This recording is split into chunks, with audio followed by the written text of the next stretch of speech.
Hi everyone, Kareem here, and today we're diving into the newest Windows 11 release preview build. This update is rolling out gradually, so depending on your device, you might see some features now and you might see some a little later, but trust me, there's plenty to play with, so let's get hands-on.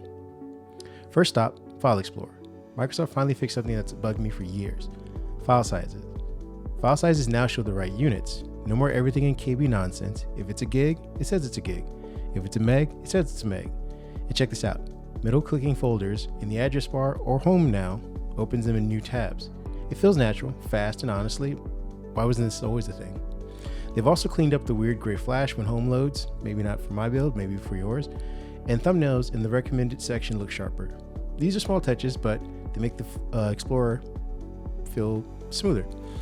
For those of you who are on precision touchpads or touchpads in general, not just using a mouse or keyboard, you can go into the settings and switch your gestures around. If you want to change your 4 fingers into a middle click, you can do so. 3 fingers into a middle click, 2, and so forth.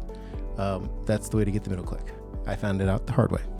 Second up, Smart Search. Windows Search got a brain upgrade. Typos, partial app names, it's way better at figuring out what you meant versus what you actually type. And if you're like me and constantly search for settings instead of navigating to them, Windows now surfaces more relevant settings higher in the results. It's a subtle change, but makes search feel that more intuitive. Voice access gets serious. Voice access is quietly becoming one of Windows' best accessibility features. There's a new voice isolation mode. It filters out other voices and background noise so your commands land more accurately. You'll need to do a quick voice setup, but once it's on, it's great for busy rooms or shared spaces. You also get 2 other modes, remove background noise only, or no filtering. Plus Korean language support joins the party.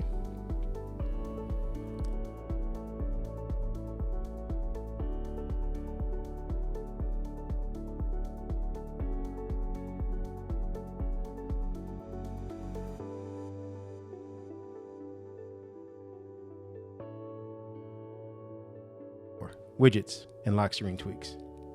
Widgets got a little makeover. We mentioned that in our last update and video, but if you're still looking, you can go to notification badges, or you'll notice the notification badges now use accent colors instead of bright red, which is a lot less shouty. And on the lock screen, new users will only see weather by default. Cleaner, calmer, less clutter. Number 5, touchpad gestures level up. Precision touchpad users rejoice. Head into settings and you'll find new gesture controls. Scroll and zoom speeds, so you can set your baseline. Accelerated scrolling, so the more you scroll, the faster it goes for those long research papers or long articles that you're reading on the net. It's perfect for long documents or giant spreadsheets as well. Number 6, start menu and input improvements. Start menu views, preference are more reliable now, and keyboard navigation inside the app feels tighter. Fluid dictation is off by default for new users, but Windows gives you a teaching tip the first time you try it out. And mouse cursor size sticks more reliably across sessions. Accessibility in Windows Hello. Magnifier users on touch devices get a cleaner view. Those horizontal and vertical touch bars are now off by default. You can turn them back on if you need them. In Windows Hello, ESS now supports peripheral fingerprint readers, so desktop and Copilot Plus PCs without a built-in sensor can finally join the secure and sign-in club. Number 8, fonts, account, control, and taskbar. Font updates for Myanmar text and Mongolian Bati improve shaping and rendering. Account control in the start menu gets a refreshed design and now shows your subscription status. Try saying that 5 times real fast. And the taskbar system's tray loads more reliably on touch devices. Number 9, AI component control.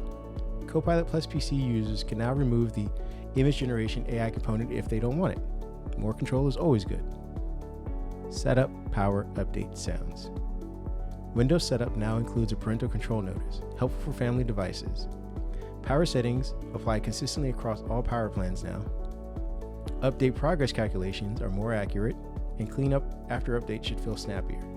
And yes, even the system sounds in dark mode get a polish.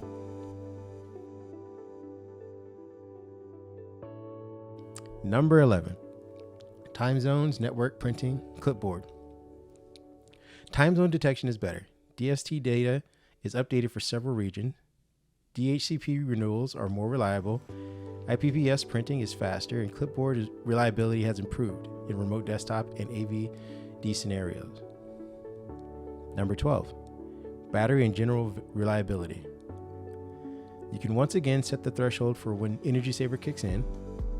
Explorer, Start Menu, Taskbar, Sign-In screens all got reliability boosts, and there's less crashing, according to Microsoft. A smoother startup, which I can attest to. And that's it. That's our hands-on with the latest Windows 11 release preview build. Lots of small improvements, a few big ones, and a general sense of Windows is finally tightening up across the board. See you guys in the next one.